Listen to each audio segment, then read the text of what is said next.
Bonjour à tous et tout 3 bienvenue sur cette toute nouvelle vidéo. Donc vidéo sur le village principal et puis plus exactement sur les GDC parce qu'on a atteint plus de 10 victoires d'affilée en GDC donc c'est pas mal. Et donc du coup on va revoir ensemble quelques attaques sur cette 10e GDC gagnée. Donc on est parti par une attaque un grand classique donc du Racine Valkyrie avec un petit champion walk au début, donc la championne qui a été déployée au sud. Et donc là on a un HDV au centre, donc ça peut être embêtant pour faire un champion walk, surtout le TH17 parce que avec son arme il peut il peut tuer facilement le renard spirituel. Bon là ça va pas être le cas. Et donc du coup dès qu'on a cassé l'anneau de défense, on va rappeler tranquillement la championne. Et après, on va tout mettre sur la gauche. Donc voilà, on met bien l'arène ainsi que la caserne sur, sur, le, le côté de la base. Et puis après, on met toutes nos troupes qui vont aller se diriger vers le centre du village et plus spécifiquement sur la LGV. Donc à noter qu'on a le prince mignon à la place du roi. Donc moi je préfère largement mettre le roi. Là d'ailleurs il s'est fait un peu avoir parce qu'il y avait une défense anti-aérienne qui tape, mais là ça va passer tranquillement. Donc on met un petit sort de floraison. On aurait pu attendre un peu puisqu'il n'y avait aucune troupe qui allait sur la droite. Et donc du coup bah là ça passe tranquillement. On a encore pas mal de troupes en vie. Et puis donc ça fait très plaisir. Donc une belle attaque pour commencer de la part d'Omega sur le numéro 1 en face. On a encore on avait 3 héros full vie, mais on finit avec la reine et donc du coup ça passe tranquillement. À noter qu'il a utilisé aussi des sorts, non pas des sorts mais des super barbares, ça se vaut aussi. Donc là on a une attaque d'un AGV 16 sur un AGV 17. Donc le chat qui attaque très souvent avec cette composition. Oula c'est parti. C'est parti directement, donc on a enlevé un gros compartiment avec une runique d'invisibilité. Et puis là, on va en profiter pour tout envoyer. On met la caserne pour bien déblayer pour nos sorcières. Et puis on envoie tout pour aller au centre de la base. Donc là, le roi il s'est fait un petit peu target par le monolithe. On aurait pu mettre un gel un petit peu avant pour sauver le roi. Donc là, on met bien des sorts de gel pour éviter que la runique Navi s'active. Donc là, elle va quand même s'activer. Dans ce cas-là, quand il y a une runique Navi en plein milieu du village, ce qui peut être sympa aussi, c'est de mettre l'arène avec la caserne et d'activer une flèche géante de telle façon à activer la runique Navi. Donc ça, c'est une bonne idée de stratégie. Et généralement, quand vous partez en super sorcière en Ligue Légende, vous avez ce genre d'équipement sur l'arène pour éviter les villages avec double runique d'invisibilité. Pour éviter que ce genre de village vous dérange. Et donc là, du coup, on passe extrêmement large. Et encore, je crois, toutes les super sorcières qui sont encore debout. Et on a encore un sort d'invisibilité dans la main. Donc, superbe attaque de la part de le chat. Donc là, on est parti avec X-Game. Donc, pareil que le numéro 1, sauf qu'on n'a pas de super barbare et on n'a pas non plus le héros aérien. On a bel et bien le roi à la place du héros aérien qui, je trouve, est plus fort. Euh, le héros aérien, il peut être sympa. Le prince mignon, il peut être sympa si jamais vous avez une runique au centre de la base. Et donc, du coup, vous pouvez activer une capacité. Vous pouvez activer la capacité du prince mignon pour activer l'orbe noir au centre. Mince. Pour déclencher l'orbe noir et qu'il puisse atteindre le centre de la base de telle façon à déclencher les runiques d'invisibilité. Ça peut être sympa. Donc là, hop, on rappelle la championne. La championne qui a fait son taf de casser l'anneau de défense. Donc là, on met quelques petites Valkyries pour Funel. Donc il n'y a pas besoin de mettre... là, il y a 4 Valkyries. On est mieux à mettre la caserne ainsi que l'arène sur le côté. Et là, Xen, il va décider de tout balancer au milieu et de sacrifier quelques Valkyries pour faire le funnel, donc c'est possible aussi. Hop, le ballon piquant ainsi que les bottes sismiques, donc très certainement le meilleur combo pour le roi.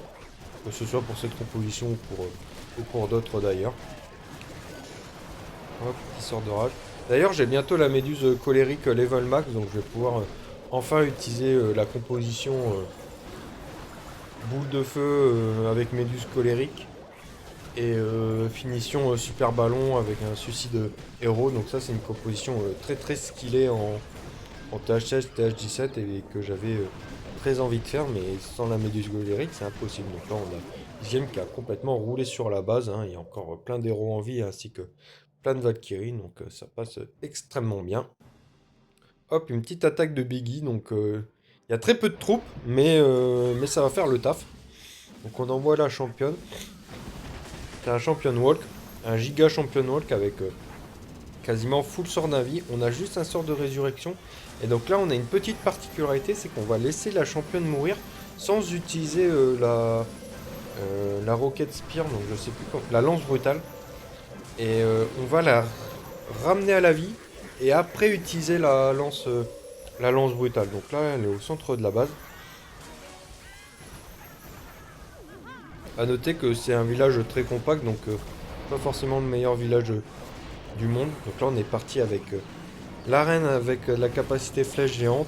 On a tous les dragons qui sont au milieu avec la gemme de rage et la capacité grand gardien qui fait un taf monstrueux. Donc là, on est en quasi fin d'attaque, il reste encore tous les dragons. On rappelle la championne, on utilise la lance brutale qui fait vraiment un gros carnage. La championne qui aura fait un travail monumental sur cette base, c'est quand même assez incroyable. Et on finit limite avec plus de dragons qu'on a commencé l'attaque. Donc superbe attaque de la part de Biggie. Et ça fait très plaisir. Hop, on est parti. Une nouvelle fois un TH16 qui attaque un TH17. Et puis pas n'importe quelle attaque puisqu'on est en Twin Hogs. Et à noter que les cochons en TH16, c'est pas les cochons les plus maxés, puisqu'en TH17 on peut encore les up. Donc du coup, c'est vraiment osé de la part de Elmatil.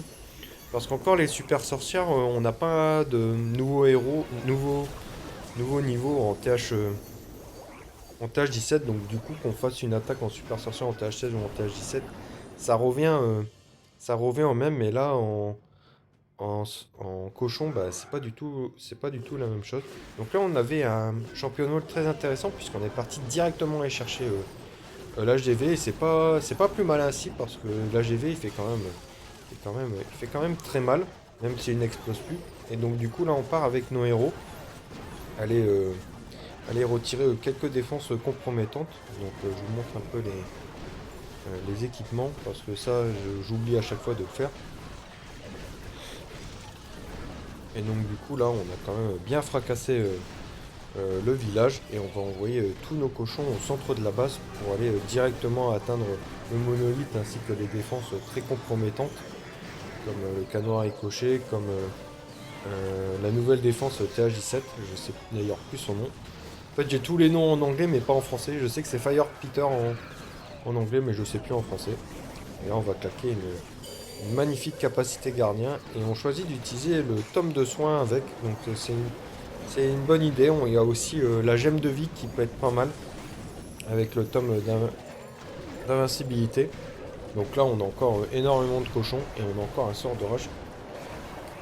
Encore un sort de rage dans la main qu'on va pas tarder à utiliser, voilà. Et là on a encore énormément de cochons, donc je tiens à vous rappeler que c'est une attaque TH16 contre HDV 17, donc du coup, superbe attaque de la part d'Elmatil, peut-être une des plus belles attaques de cette GDC, et ça fait extrêmement plaisir. Hop. Petite attaque au corps, une fois, d'un TH16 sur un TH17. Et cette fois-ci, on a la troupe temporaire. Ah, à noter un peu le skin du roi des ligues sur le village d'en face. Je pense que c'est le skin le plus pris enfin le plus choisi sur les 4 skins des ligues. Parce que c'est vraiment le plus beau tout simplement. Donc là on est parti avec les désarmeuses, je crois que ça s'appelle comme ça. Et là un blimp opposé HDV. Donc les désarmeuses même après le nerf qui sont complètement broken. Et là en fait comme elles ciblent uniquement les défenses, eh ben, on en profite prendre un blimp Yeti.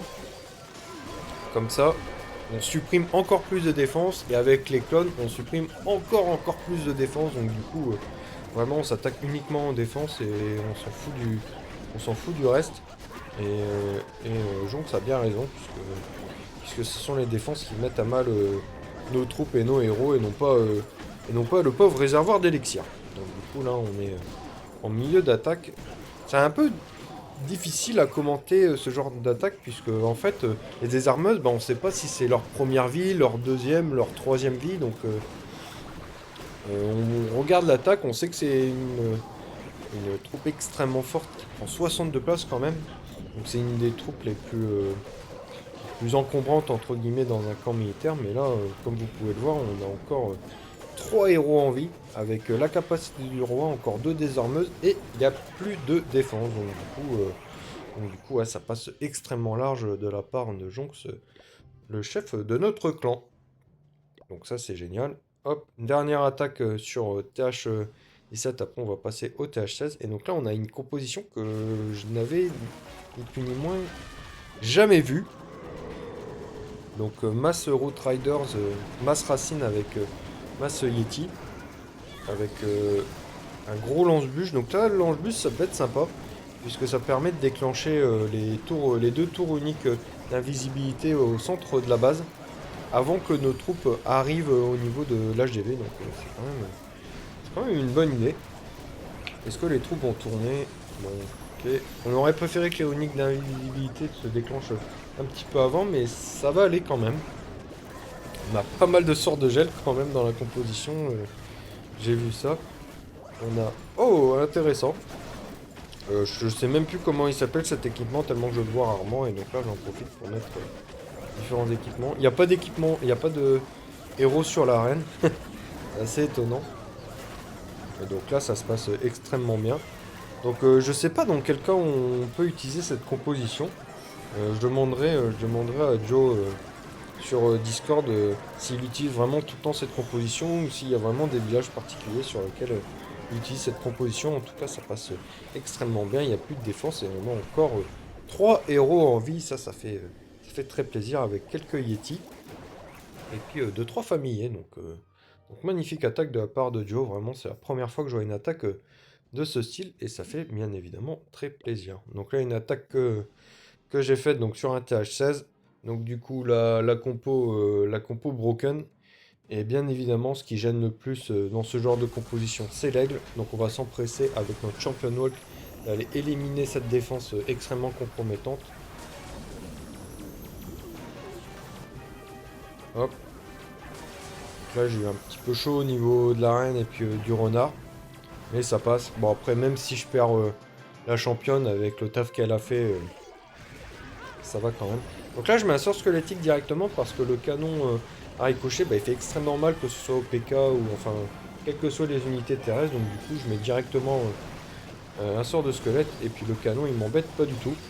Donc là les golems de glace du CDC m'ont pas mal ralenti. Et malgré le sort de floraison, les troupes vont quand même pas mal tourner. Mais bon, il n'y a pas grand chose. En fait, sur le centre du village, il n'y a pas grand chose. Donc du coup, même si les troupes elles tournent, c'est pas bien dérangeant. Il y avait uniquement la monolithe qui pouvait être embêtant sur le centre de la base. Et comme j'ai enlevé sur la P1 avec le champion Volt, et donc du coup, je déroule sur la base. Et puis là, on a encore énormément de troupes en vie. On a encore, je crois, tous nos héros en vie. Donc du coup, c'est une attaque qui passe extrêmement large. Ouais, on a tous nos héros en vie. On a encore la capacité de l'arène. Enfin, vraiment un carnage complet. Et à noter que je vous ai pas montré les équipements, mais bon, j'ai déjà attaqué. Bon, je vais vous montrer juste les équipements. Donc du coup, sur un champion classique, sur le gardien classique, sur le héros aérien classique, et sur l'arène, ouais, j'utilise la poupée super géant. Donc ouais, avec le miroir, c'est vraiment une combinaison extrêmement intéressante pour ce genre d'attaque. Donc si jamais vous avez amélioré ce nouvel équipement, je vous conseille vivement de l'utiliser. Donc là on est parti sur la toute dernière attaque de cette vidéo, et après je vais partir faire une attaque en live. Donc là on est parti avec un, un blimp super archer.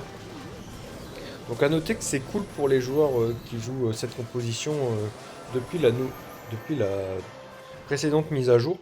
on peut demander des super archères. Bon, ça change pas d'habitude. Mais on peut aussi donner des super archères, même si on les a pas débloquées, entre guillemets, avec les 25 000, les 25 000 d'élixirs noirs. Donc ça, c'est bien. Je trouve que c'est bien pour pour tout style de composition. C'est bien aussi pour... donc là, c'est bien aussi pour les joueurs qui veulent des super gargouilles en défense. Enfin, c'est bien pour tout le monde. Donc super ajout de la part du Supercell. Donc là, on peut voir qu'il a mis un petit bébé dragon à droite pour éviter que les dragons partent sur la droite. Et il a mis ses héros à gauche pour éviter que ses troupes partent à gauche. Et donc, du coup, les troupes, bien évidemment, elles vont rester au centre de la base. Et ça va être cool pour faire un maximum de dégâts. Donc, malheureusement, la runique d'invie, elle est revenue à la vie. Ça est un petit peu embêtant. On va bientôt claquer la capacité du grand gardien, je pense. Voilà. On a pas mal de Dragon Rider. Donc c'est un dragon qui focus uniquement les défenses. Je sais plus le nom en français, vraiment désolé. Il y a beaucoup de noms en français qui m'échappent. On a encore quelques bâtiments à aller chercher. Donc là, la championne avec... bah, j'ai déjà montré les équipements. Donc là, on va mettre en x2. Donc là, ça se passe très bien. On a encore... on a plus trop d'aériens, mais on a encore nos héros terrestres. Avec la reine et puis la championne. Et donc du coup, à eux deux, ils vont aller rafler le restant des bâtiments. Et donc du coup, ça va se clôturer sur un superbe 3 étoiles de la part de Riz qui avait encore un sort d'invisibilité dans sa main. Donc voilà, on avait quasi perfmap sur cette gare-là. Et donc du coup, là, on est parti sur l'attaque live. Il faut bien que je fasse gaffe. Ok, j'ai bien fait de vérifier. Hop. Hop, j'ai réservé mon petit village. Hop, et je vais l'attaquer. Donc le but, j'ai déjà dit un milliard de fois, mais l'ex c'est embêtant, donc je vais l'avoir en premier.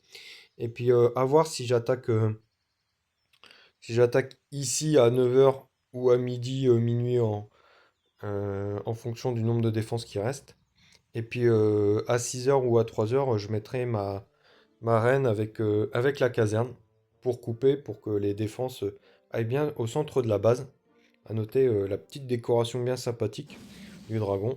Seule décoration en 4x4, je crois. Bon, allez hop, c'est parti.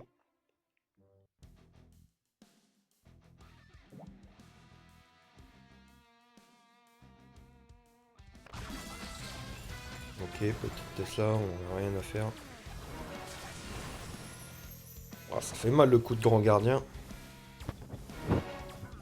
J'aurais dû activer ma capacité. Je vais activer maintenant. Ah, j'avais peur qu'elle fasse ça. Hop, on va rappeler. Mais on va attaquer plutôt au nord.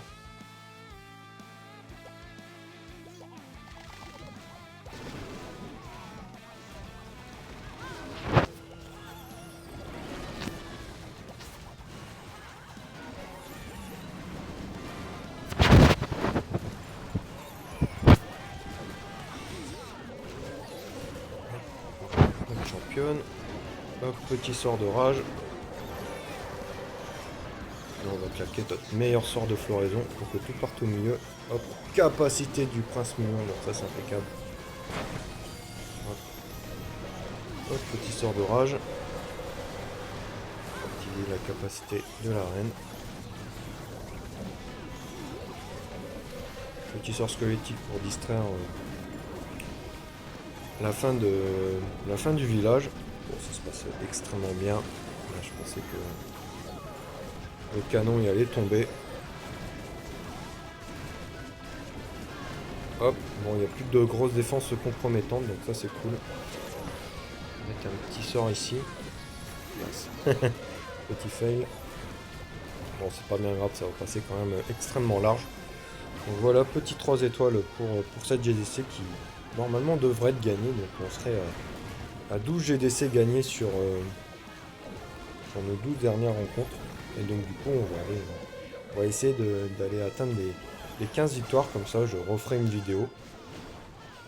Bon là c'est passé extrêmement large, hein. Il n'y a pas photo.